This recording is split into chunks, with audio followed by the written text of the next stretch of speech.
아나운서가 소개하고 아지가 분석하는 아이템. 와 안녕하세요.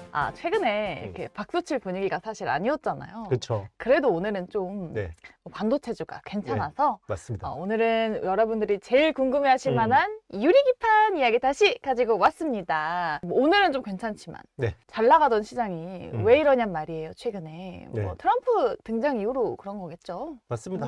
뭐 트럼프 관세 네. 폭탄 말고는 특별한 이슈는 없고요. 그렇죠. 지금 펀더멘털은 너무 좋아요. 사실 미국 경제에서 경기 침체 이야기가 나오고 네, 있긴 하지만 경기 침체 가능성이 없지는 않죠. 음. 그런데 이제 골드만삭스가 그동안 이제 경기 침체 가능성으로 본 건 20%였는데 네. 트럼프가 이제 이런 짓들을 하니까 30%로 이제 오. 올라가긴 했는데 네. 그래도 굉장히 안정적인 수준이고요. 그리고 이제 보통 S&P 500 기업들이 그 실적 컨퍼런스 콜에서 이제 경기 침체라는 코멘트를 하는 경우가 있거든요. 그게 이번에 500개 기업 중에서 13개가 코멘트를 한 것 같고요. 경기 침체에 대해서. 많은 건가요? 이게 그러니까 헷갈리잖아요. 네. 지난 5년 동안 평균을 한번 보면 한 80개 정도가 평균이에요. 그러면 뭐 굉장히 그렇게까지 굉장히 견조한 겁니다. 네. 네, 그렇기 때문에 일단 트럼프의 생각만 바꾸면 되는데 이 생각 안 바꿀 거죠. 네. 네, 그러니까 이제 당분간은 이런 변동성이 미국 시장 클 수밖에 없고 상대적으로 우리나라는 조금 이제 네. 상반기라는 요 시기를 놓고 보면 미국보다 좀 더 그래도 안정적으로 반등할 수 있지 않을까 생각합니다. 네. 여튼 이런 혼란스러운 시장에서 음. 엔비디아 GTC 2025가 한 주 앞으로 다가왔습니다.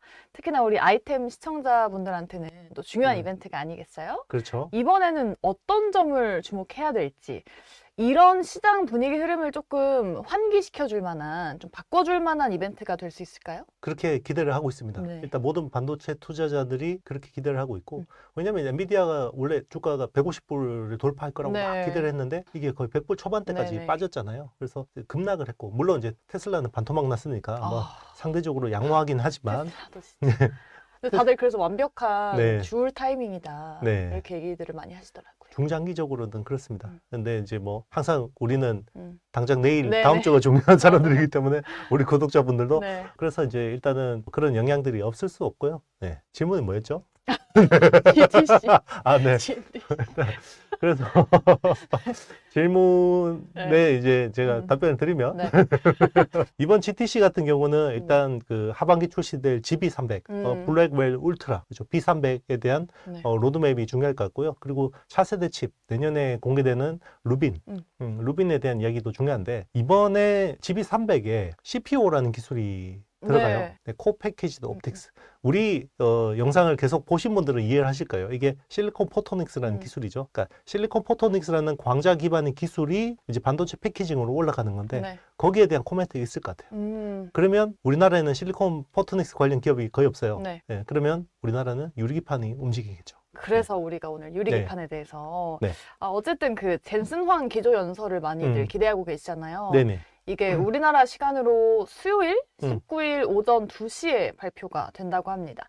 그 AI 미래에 대해서도 설명을 한다고 하는데 그럼 우리가 어떤 키워드를 집중해서 들어야 할지 그 CPO인가요? 아니면 또 다른 키워드를 우리가 좀 볼만한 게 저는 있나요? 개인적으로 좀 그래도 제일 관심 깊게 보는 키워드가 CPO고요. 네, 그래서 지금 이제 실리콘 포토닉스가 뭐 엔비디아뿐만 아니라 뭐 이제 브로드컴이나 마벨 테크놀로지의 실적 컨퍼런스 콜에서도 굉장히 중요하게 언급이 되고 있거든요. 네. 그래서 그쪽 시장이 이제 없던 거잖아요. 없던 거가 이제 새로운, 그러니까 항상 테크 투자할 때는 네. 모르던 용어가 새로 나온다. 아. 그러면 관심 가져야 돼요. 오. 그래서 CPO라는 용어는 우리 구독자분들은 그래도 꾸준히 보셨겠지만 일반인들한테 되게 생소한 용어거든요. 그래서 그쪽 기술이 이제 앞으로 뭔가 좀 붐업이 되는구나 이렇게 볼 수 있는 거죠. 그러면 CPO가 어쨌든 그 발열이나 속도 저하 문제를 해결한다. 네, 그래서 이제 유리기판까지 이제 함께 주목을 받는다라는 건데 이게 어떤 상관관계가 있는지 뭐 우리나라 관련 주식들을 그 유리기판이 만약에 젠슨황이 그 CPO에 대해서 말을 한다면 같이 이렇게 움직여줄 만한 그 정도의 이슈인가요? 그러니까 이제 그 우리 GPU라는 칩 자체가 굉장히 특이하잖아요. 네. 그러니까 엄청나게 많은 컴퓨터를 병렬로 연결을 하잖아요. 병렬로 연결해서 우리가 흔히 AI 클러스터를 꾸린다고 하죠. 네. 그래서 엔비디아 GPU 10만 장으로 클러스터를 꾸렸다. 그리고 뭐 20만 장으로 꾸렸다. 최근에 이제 그 일론 머스크의 xAI가 그록2를 10만 장으로 AI 클러스터를 꾸렸는데 20만 장으로 늘리니까 성능이 10배가 좋아졌다. 이런 이야기들을 하잖아요. 네. 그러니까 병렬로 연결을 하는데 우리는 그냥 병렬로 연결하면 되는구나 라고 생각하겠지만 이게 병렬을 어떻게 연결을 하느냐에 따라서 효율이 완전 달라요. 그러니까 어떤 회사는 병렬로 하는 기술이 좋으면 10만 장으로 만약에 뭐 100이라는 퍼포먼스를 낸다 그러면 좀 기술이 떨어지는 회사는 뭐 80, 70밖에 안 나오는 거죠. 그러니까 병렬이라는 이 연결하는 게 되게 중요한데 네. 그래서 이제 컴퓨터하고 컴퓨터, 서버끼리 이제 연결하는 게 되게 중요한 거죠. 근데 이제 이게 워낙 효율이 막 극단으로 그 효율을 뽑아내는 상황이잖아요. 그러니까 지금은 칩하고 칩 사이의 통신 이게 반도체의 성능을 못 따라가요. 반도체 성능 겁나게 좋아지는데 얘들 사이에 통신하는 속도가 못 따라가는 거예요. 여기서 이제 로스가 있는 거예요. 네네. 그러면 어떻게 되냐? 통신 속도를 겁나게 높이면 되잖아요. 네. 그 통신 속도를 겁나게 높이기 위한 게 실리콘 포토닉스라는 기술이에요. 그러니까 기존에는 그 전기 통신으로 했거든요. 네. 구리 기반의 전기 통신을 했는데 이거를 광통신으로 하면 속도가 겁나게 빨라지는 거죠. 근데 문제는 여기에 있어요. 반도체는 광자를 받아들일 수가 없어요. 광통신을 못 받아들여요. 왜냐하면 반도체는 기본적으로 구리 기반의 전기 통신을 받아들이게 돼 있으니까. 네네. 그러면 반도체 그 딱 앞에서 요거를 광신호를 전기신호로 바꿔주는 장치가 있으면 되잖아요. 그게 CPO라는 컨셉입니다. 네. 오, 그럼 완전 미래 기술의 정말 중요한 컨셉이긴 하네요. 당장 적용해야 되는 기술입니다. 네. 네, 미래 기술. 네. 미래 기술이긴 한데 네네. 이게 이제 반도체 성능이 너무 좋아지잖아요. 그러니까 블랙엘이라는 게 B200에서 B300으로 가고 네네. 루빈으로 가면 또 성능 계속 좋아지잖아요. 그러면 여기서 이 통신 쪽에서 병목이 해결이 돼야 되거든요. 근데 광통신이 되잖아요. 네. 그럼 칩하고 서버가 하고 서버 간의 통신이 광통신으로 되면 기존의 플라스틱 기판의 이 베이스에서는 로스가 심해요. 신호 손실이. 그러면 신호 손실을 어떻게 줄여줄 수 있을까 고민해 보니까 유리기판으로 하면 이게 광 손실이 적은 거죠. 그럼 유리기판이 완전 직접 수혜주긴 하네요. 그렇죠. 그러니까 이제 사실은 이제 실리콘 포토닉스가 수혜인데 네. 실리콘 포토닉스 기술은 미국하고 중국이 다 지고 있어요. 우리나라 사실 시원찮은 회사가 없습니다. 그래요? 그래서 사실 우리는 그러니까 이제 이 컨셉이죠. AI 가속기에서 엔비디아가 대빵이었잖아요. 그러니까 우리가 여기서 HBM이라는 완전히 그냥 주연급 조연을 한 거죠. 그래서 이번에 실리콘 포토닉스도 우리가 주연은 아닌데 주연급 조연이 유리기판이라는 거예요. 네. 그래서 이제 우리나라만 유리기판 주가들이 들썩거리는 거죠. 그러면 우리나라 말고 미국이나 중국이 잘한다고 하셨는데 미국 기업 중에 어떤 기업이 뭐 CPU 관련주에서 뭐 대장이라고 할 수 있을까요?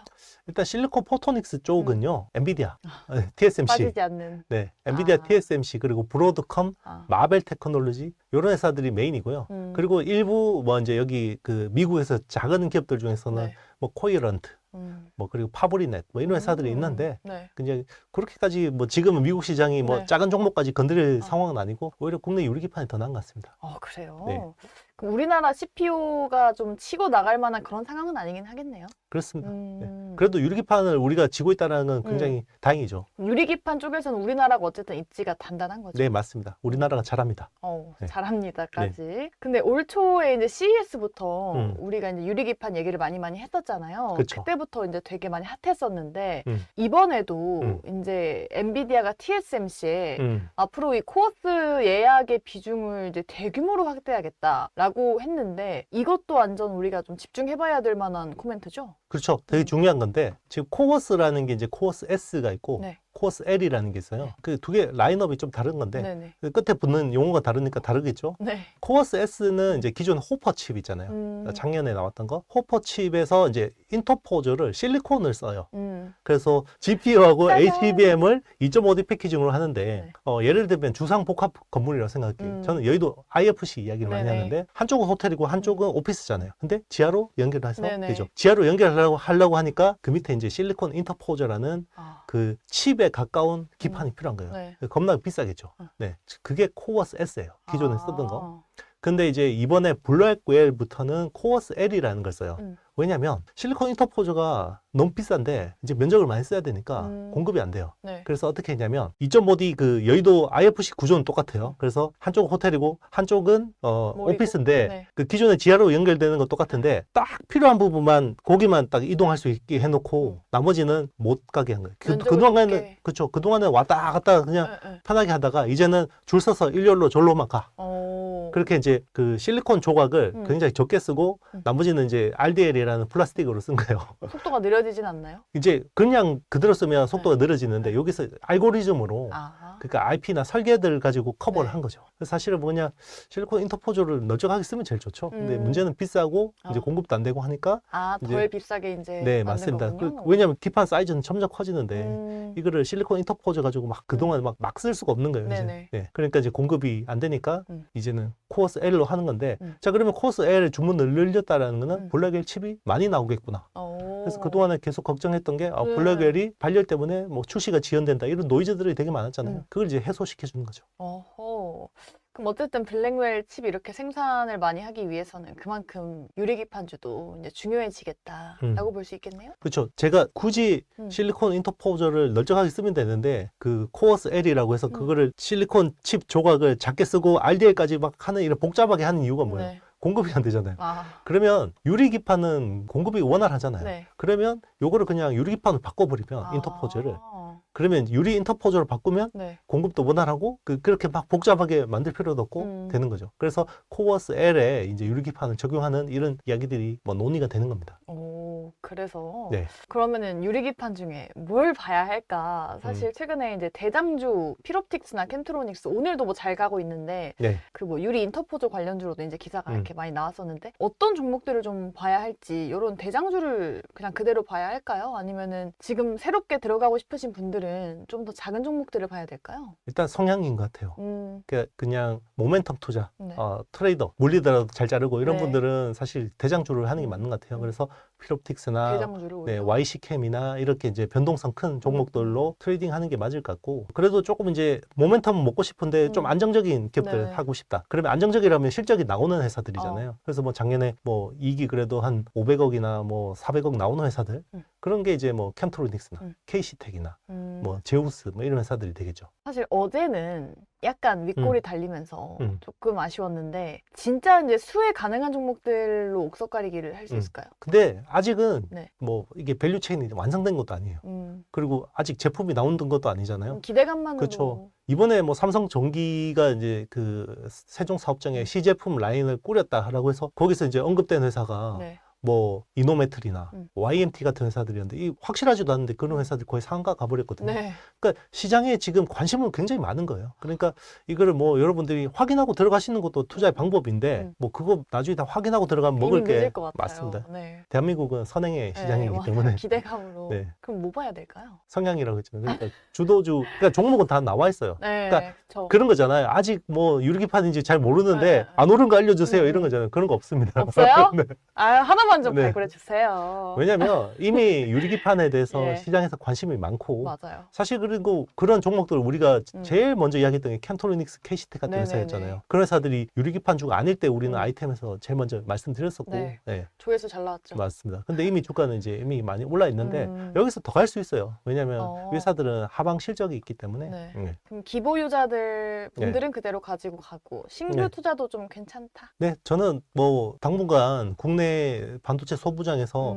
유리기판만큼 매력적인 섹터가 있을까 싶습니다. 네. 그래요? 네. 알겠습니다. 그러면 뭐 만약에라도 빠지게 되면은 네. 기회로 보고 네. 이제 모아 가야 되겠죠? 그는 그건 또 아닌가요? 분위기에 따라 달라요. 만약에 이런 GTC 같은 데서 유리기판에 대해서 안 좋은 이야기가 나올 수도 있잖아요. 에이, 그럴 일이 있나요? 그럴 일은 없지만 그런데 이제 이거는 뭐 사실 빠졌을 때 네. 매수해야 됩니까? 그거는 케이스 바이 케이스입니다. 그래서 그리고 사실 유리기판이 지금 뭐 밸류 부담이 없는 것도 아니거든요. 그러니까 그쵸, 많이 모르겠네. 그러니까 뭐 세상에 그런 건 없습니다. 그래서 만약에 그때 시황이 빠져 있는데 뭔가 이제 중요한 코멘트가 필요하다 그러면 제가 이제 아이템을 통해서 뭐 이렇게 우리가 뭐 긴급하게 이야기를 하든 네. 뭐 하겠습니다. 네. 알겠습니다. 네. 그리고 최근에 이제 그 고부가 메모리 DDR5 가격이 좀 반등하고 있잖아요. 네네. 근데 이게 아직까지는 뭐 업황 개선이다라고 네. 볼 수는 없는 거죠. 판단이 좀 이른가요, 그거? 일단 7개월 만에 가격이 반등한 건 맞아요. 고정거래 가격이 반등했는데 지금 이제 전반적으로 가격은 오르고 있어요. 레거시 쪽이. 근데 이제 이거는 공급을 조절해서 그렇거든요. 그러니까 생산을 적게 해서 가격이 오르는 거니까 이게 좀 구조적인 건지는 좀 더 지켜봐야 네네. 되고 그리고 이게 보면 대만의 이런 유통업체들 있잖아요. 네. 예를 들면 파이슨 같은 회사들도 이게 이렇게 가격이 착 이제 보면 최저점이다 이런 느낌이 오거든요. 그러면 배팅을 해서 재고를 많이 사놔요. 그런데 이게 재고 가격이 순식간에 오르는 경우가 네네. 있거든요. 그걸로 2023년에 재미를 봤어요. 아, 그래서 이번에도 그럴 이번에도 가능성이 있다. 아예 저쪽에서 보니까 공급 사이드에서 늘어나는 게 없겠구나라고 해서 이번에 좀 미리. 유통 쪽에서 좀 배팅을 한 것 같아요. 오. 근데 이게 실제로 이제 가격이 막 급등하는 경우도 있지만 이거 잘못 짚었나 보다 해서 이제 이 악성 재고가 되는 경우도 네네. 있거든요. 근데 아직까지는 전자일 가능성이 높아요. 저는 그냥 이제 반등 쪽에 힘을 싣는 게 맞는 것 같고 재하락할 가능성은 없겠죠. 재하락하면 이제 이 재고가 네. 악성 재고가 되는 거죠. 그냥 추이를 지켜봐야겠네요. 그렇죠. 사실 아직까지는. 그렇죠. 이게 우리 기억하시겠지만 작년 하반기에 온디바이스 AI 막 온다 그래가지고 네. 그때 막 재고 패팅했던 업체들 있잖아요. 네. 그게 나중에 악성 재고가 됐잖아요. 그러니까 온디바이스 AI 안 오으니까. 네. 다 감안해야 되니까 참 어렵습니다. 그래서 항상 이거는 이제 제가 심플하게 여러분 이제 반등입니다. 뭐 이렇게 말씀드리고 싶겠지만 아직까지 좀 조심스러운 상황인데 근데 분위기는 지금 이제 레거시 쪽은 2분기, 3분기에는 지금 반등을 할 가능성이 높습니다. 네. 알겠습니다. 네. 그래도 최근에 좀 반도체 상황이 좀 나아지고 있는 것 같아요. 그렇죠. 네. 이렇게 좀 대내외적인 상황은 약간 좀 불안하지만 네네. 그래도 우리 아이템과 함께 하시는 분들은 네. 수익이 좀 그래도 쏠쏠하지 않을까 싶습니다. 네네. 이런 중요한 이슈들로만 쏙쏙 골라가지고 투자 아이디어 저희랑 같이 만들어 나가시면 좋을 것 같아요. 오늘은 유리기판 이렇게 네. 중요한 이야기 좀 나눠봤습니다. 네. 네, 여러분들 저희랑 좀 매주 함께 하시면서 네. 이런 달콤한, 네. 달달한 네. 투자 플랜 오늘 왜 이렇게 열심히 해? 듣다 보면 기분 좋잖아요. 시장 네네. 올라가니까. 시장 좋으니까 이렇게 열심히 하네.